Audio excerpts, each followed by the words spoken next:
Good afternoon and welcome to Exposition, one of the show on RGCA where we feature artists or happenings in the art world in southeastern Ohio. This has been a pretty good summer, I would say. You've had, I don't know how much you have to do with it, but the French Art Colony has their Thursday night thing. Yes. Was it 6 o'clock? Hot summer nights, art on the lawn, and the Gallia County Artisan Market. Yes, we do have something to do with it. Okay. Yeah, so, it's awesome. Yeah, I've been to a couple of them. It's very nice. Yes, food and music and arts. It's wonderful. So this show, we're going to feature a local tattoo artist, but not his art. He is featuring art from his world of tattooing. There's a brand new museum in the area, the Ohio Tattoo Museum, and we like to welcome Rich Thomas. Welcome. Owner of Bicknee Supply and the Ohio Tattoo Museum. Yes. So could you tell us a little bit about yourself, where you're from, and I can do all that, some of your career? My name is Rich Thomas. Like they said, in the tattoo world, I'm known as Rich T. I've been in the tattoo business, or around the tattoo business, since the early mid-'80s, and I've been tattooing actively for 20 plus years, and in the supply business since about 1999, and I've been collecting tattoo-related antiquities during all those years. So we're excited to have our museum open in its new space, and thanks for having me on here today. We're so glad to have you. So having been in the tattoo world since the early 80s, you've probably been around, been to different conventions and things, and met a lot of interesting people. I sure have. Either the people getting tattooed or the tattooers.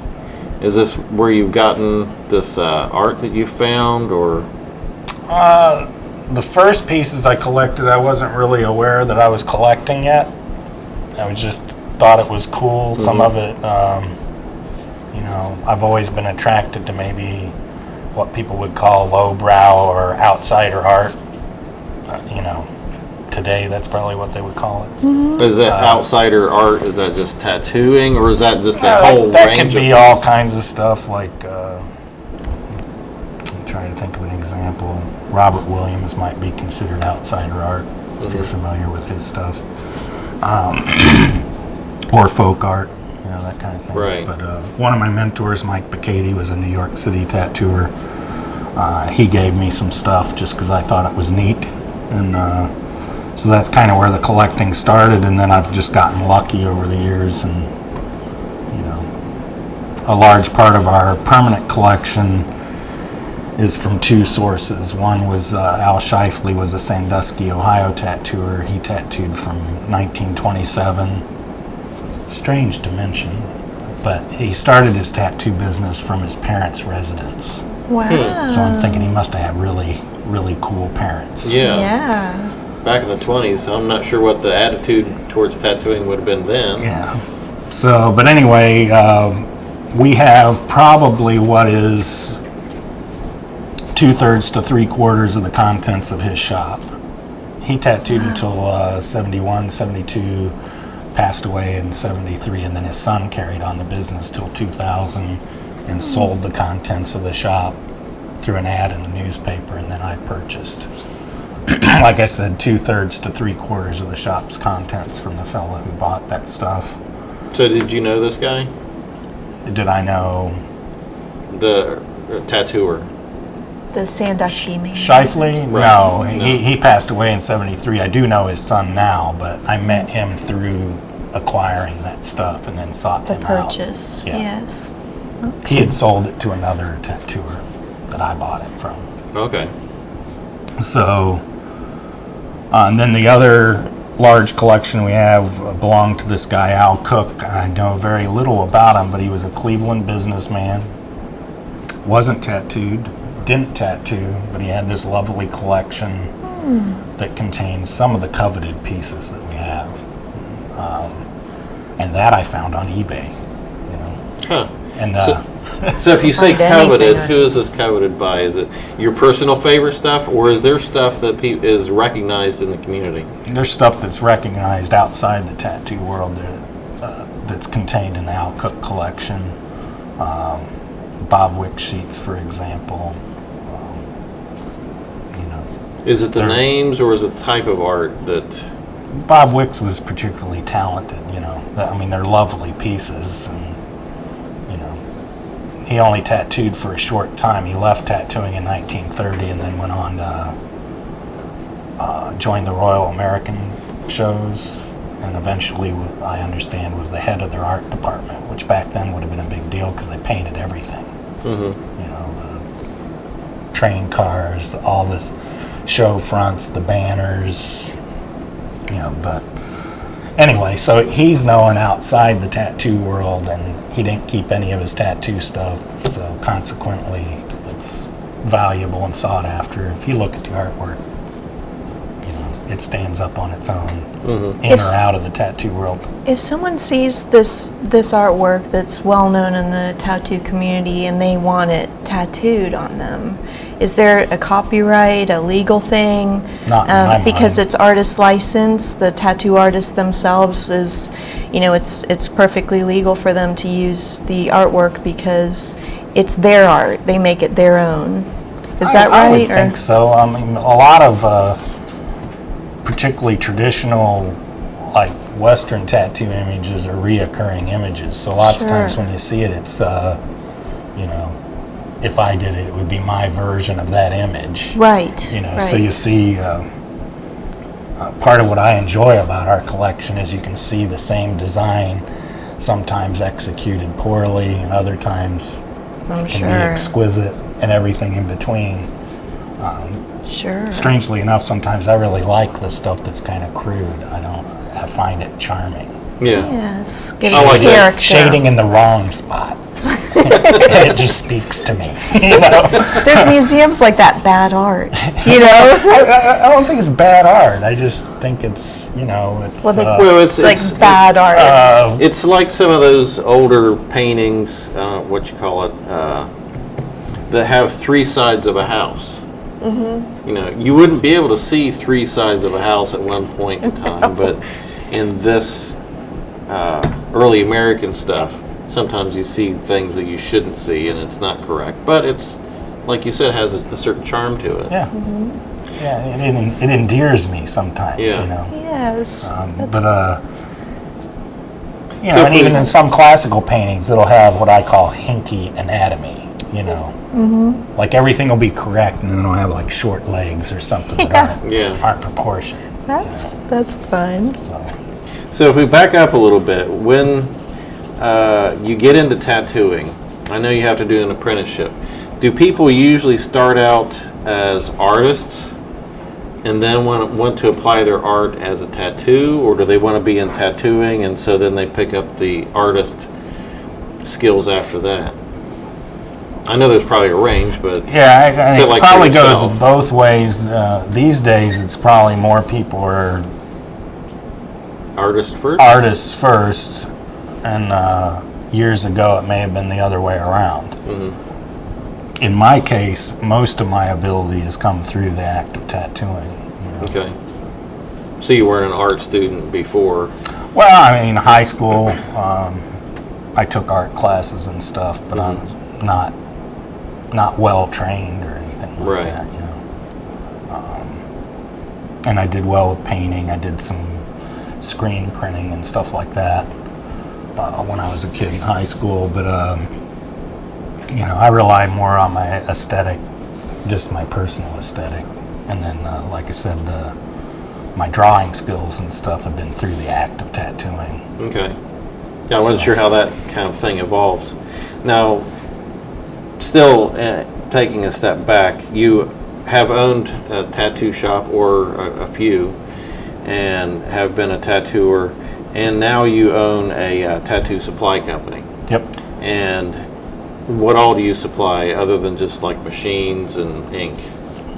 We manufacture the machines and tubes and stuff of that nature, and then we sell needles, any medical supplies associated with tattooing. We sell.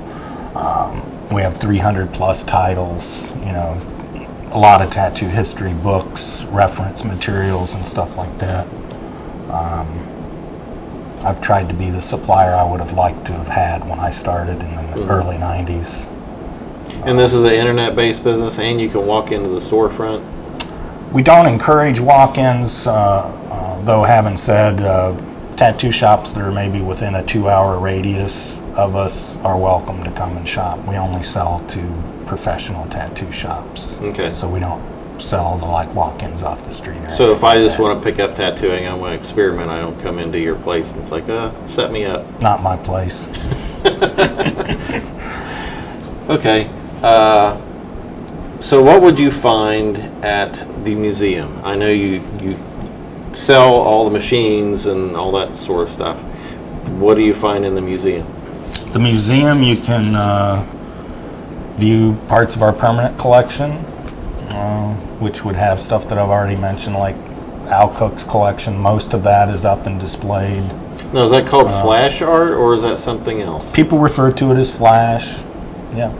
And flash would be like what people would decorate the walls of their tattoo shop with as examples of things that they could get. And It's like the catalog. I want number 10. And kind of, I mean, You take these that days thing. people come in with their cell phone and go, hey, can you do this thing from Pinterest on me Yeah. or whatever. But so there's a lot more custom work that goes on today. But you know, a military town during World War II, it would be, I want that one. right. I want the anchor and the U.S. Navy thing and right. the name of my particular ship or whatever. Yep. Or I want the check on my arm where I can make it Yeah. dance or whatever. My dad had a USN With the anchor huge on one bicep. forearm and a nautical star with his name Don under it on the other arm that he got when he was When did you get your first tattoo? handpicked when I was like in 8th grade or something. You know, since covered up, but Yeah. my first Wow. professional tattoo was this little rose. Wow. Jan Goronsky out on West Broad Street in Columbus did that on me. So, and we have some of his stuff in our collection too. We later on, when I moved back to this area in the mid '90s, he and I became friends, and he used to come and visit and stuff. At your museum, you know, there's the museum, there's the supplies to professional tattoo shops and professionals. Can you get a tattoo at your museum? Do you have a tattoo artist in-house at any time? The only time we do tattooing there is when we're having an opening for the museum or something. And Okay, a special visiting occasion, artists. event. Okay. So, yeah. Yeah. So it's not like a tattoo shop open to the public. Okay, but if someone says, I need to get a Rich T tattoo, will you honor that? Probably not. Probably not. Yeah. Okay, just Typically because. anymore, I just with the tattoo other reputation- tattooers and stuff like that. But Okay. Because there may be people wondering still might be. with your I do have history, a no compete reputation. clause with Temple. All right. Oh, Yeah, so okay. I cannot be open to the public. Okay. But like I said, at the opening, we had my buddy Ed Smith came down. He tattooed, and all the proceeds he donated back to support the museum. That's And wonderful. I'd like to make the distinction that the museum is a separate entity from our supply business and is like truly a labor of love. So we're depending on people's generosity to keep things going and Sure. keep things progressing. We did a Kickstarter that ended in April. I guess we ran it for about 4 weeks. That was successful, and that's what provided the money for all the renovation work and putting our fantastic bathroom in there that features a Vince Ray toilet and sink set. Yeah, it is pretty cool. That is a nice bathroom. Yeah. I didn't take use of it, but I looked in and It's functional. It's pretty cool. And I it's, didn't get a picture of it though. Safe to say we've probably got the only toilet in southeastern Ohio that's got a flaming light bulb eyeball in the bottom of the bowl. wow. I've got to see this, absolutely. And it's Baked right into the enamel.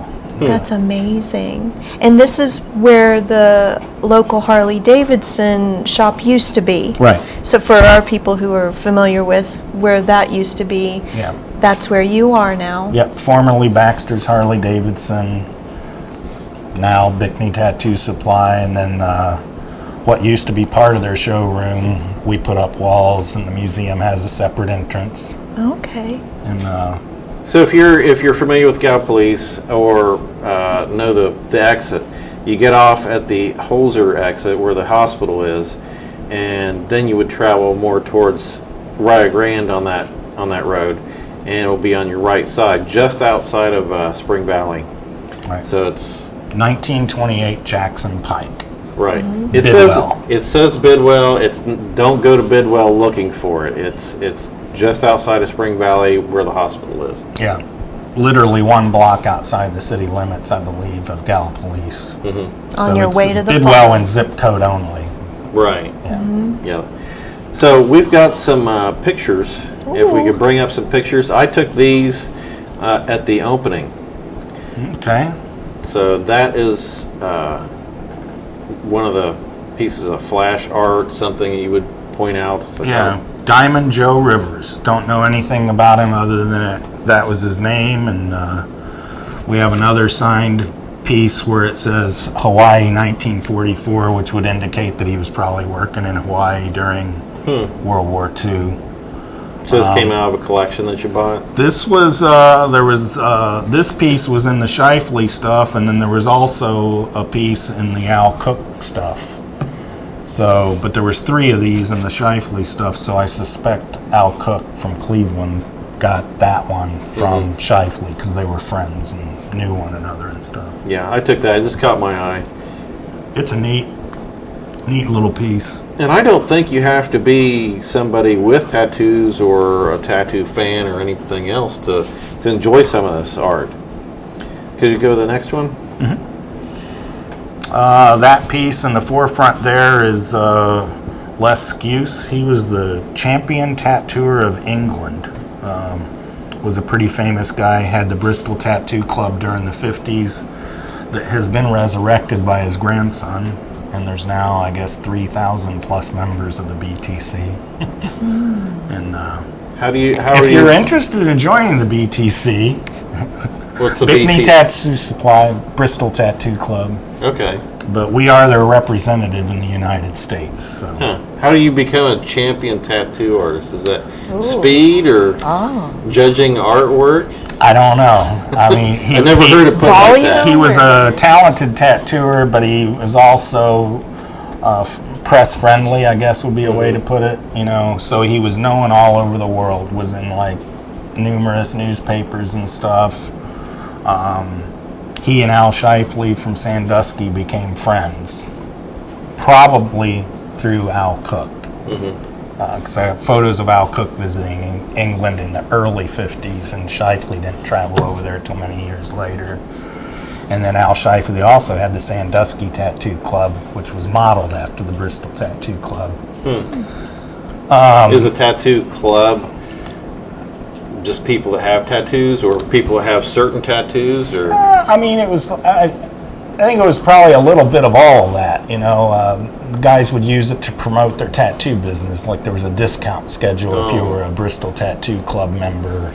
You know, just like having your card from a particular store? Kinda, and it was also an excuse for like-minded guys that had tattoos and gals. You know, to get together and have parties and stuff like that. And make it a social event. Yeah, it was a neat time. You know, there's other tattoo history guys that would probably say I'm incorrect, but like in September of 1956, Shifley had Les Skuse come over from England, and I mean it was like a who's who of American tattooers that attended this thing. So I always referred to it as what possibly could have been an early tattoo convention, or the first tattoo convention. Like I said, there's other tattoo history guys that take issue with me. Whatever, they can do whatever they want, but it cannot be denied that it was like, I mean, it was just like a who's who of like Right. happening tattooers, you know. Other guys in the supply business from that time. It was pretty neat. And a big deal to have traveled back and forth, you know, during the 50s. It wasn't common for people to, you know, make a trip to the United States from England Right. and vice versa. Over the pond. Yes. Let's bring up another one. Okay, you have machines, and this particular machine stood out to me. Does it say Sin City or Hell City. Hell City, that's it. Oh. That's a machine that was made for the Hell City convention. I would say probably around 03 or 04. So this is a whole case full of machines and different things. Yeah, this is kind of my miscellaneous case, and then behind that one's a spider web machine. You may have heard of him. Another guy that's press friendly. Okay. Yeah. Then to the right, and then that's our functional studio, so where the tattooing can take place, and that's also displays most of the contents of Shifley's shop, all the examples of flash on the wall, and the round wood frames are the actual frames that hung in his shop. And then the cabinets there that are kind of the barrier. The door's not original, but those cabinets are out of Shifley's shop, and the drawers are still, the contents of the drawers are as they were when I've got them. I've left them the way they were. Wow. So, and then the case I guess that you you can would- kind of see in the foreground there is dry pigments, and there's a machine rack in there that was part of Shifley's shop. So you would tattoo in there during special events? Yes, Okay. yes. And that's where Ed was tattooing during our opening. Right. Is that There- older stuff there? Yeah, that case we can't really see the machines, but in the far left there's a couple machines that were manufactured in Cincinnati. One of them is a Temke machine. He was only in business from 1918 to 1922. Now, are most machines made by people like yourselves, or is there like a factory that does that kind of thing? I've seen some things are just kind of handmade haphazardly. Well, Yikes. I mean, ours are handmade, but they're not haphazard. Right. I mean, we use I know they're engineered well. CNC machines, and then to make some of the components, and you know. It seems like I've seen some stuff that's just been taped together and No. rubber bands and all kinds No, of stuff. thank you. Well, Yikes. one of the future shows we've discussed is, you know, tattooing on the inside. Oh yeah, You know, like and prison tattooing. I Yeah. have some nice examples of that kind of stuff. Oh, the art or the The machines. machines? Yeah. Huh. And then you've got One complete with its story. You know, he wouldn't let me put them on tape, but he wrote it all down. do you have any of the Eastern stuff where they tap the? Not much of that. I have some books Is it from bamboo? Thailand where they fold open. They're really delicate and neat, and what they hand copy it. So they'll make, because a lot of these, I don't know a lot about it, but my understanding is the different images have specific meanings, and so instead of copying it like on a copier, they literally sit down and hand copy the designs into a book. Wow. And Yeah. it folds out like really long. Yeah, I was talking about the way they tattoo with the sticks and all that stuff. I don't have any of those implements. I've got some knockoffs that I don't believe are authentic. You know, I got them in an auction where I think the guy paid somebody to make stuff that looked like that. Let's put up a few more pictures of the opening and go through these rather quickly. Had quite a turnout, and you can see it's a well done gallery. And over in the corner, we've got a musician. Yep, your We'll get a picture of him up here. Go ahead. There's some more machines in the forefront. And that left corner back there, I guess you're going to have things moving. This is Rich and Jorma Kaukonen. Kaukonen. Yorma was a guitar player in Jefferson Airplane and Hot Tuna. And when I introduced him there, I often, before I knew him, I would equate him as one of the first heavily tattooed rock stars. So I would think of Yorma, Johnny Winter, Ozzy. So, and I kind of put him on the spot there, but he was good-humored about it. And he did show his back piece that was done by Ed Hardy in 1977. Ooh, very cool. I did get a picture of that, but I wasn't going to post it. That's his thing. Yeah. And then this, Go back. go back.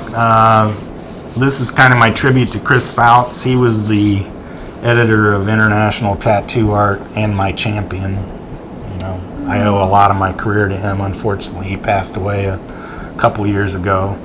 But his family gave me a bunch of his tattoo related and writing career related stuff. So that's kind of my tribute to him and his work. Wow, that's great. That's the front of the tattoo museum, which is kind of set back from the entrance of the Bicknee Supply, but you can see that it is labeled. I don't think there's a street sign yet. No, but that's coming. Okay. You know, And the hours are kind of, the hours are the same hours as Bickney, 11 to 7 Monday through Friday, and 11 to 5 on Saturday. okay. Now, that may change in the future because we're hoping to staff it with college interns if the money continues to come in. And I guess it's free. It is free. tourists? It's just donation based, you know. And then we have T-shirts and mugs, and we have our OTM Joe coffee that's really tasty. Ooh, So, nice. and all the proceeds from the shirts and stuff go to support the museum directly. And we have a little online shop that's, if you go to the museum website, there's, just click the store and you can go there and buy T-shirts and mugs and whatnot. It's a very well done museum, and something that's, I don't know, a little bit off the beaten path that can draw some people to the area, and you don't have to be a person in the tattoo world to appreciate it. I thought it was really interesting. I plan on going back. So thanks for coming on the show, Rich. Thanks for so having me. happy to have you. And hopefully this can inspire some people to go to see the tattoo museum. So thanks for watching Exposition, and we'll see you next month. See you then. All right. Bye-bye. Thank you. Bye.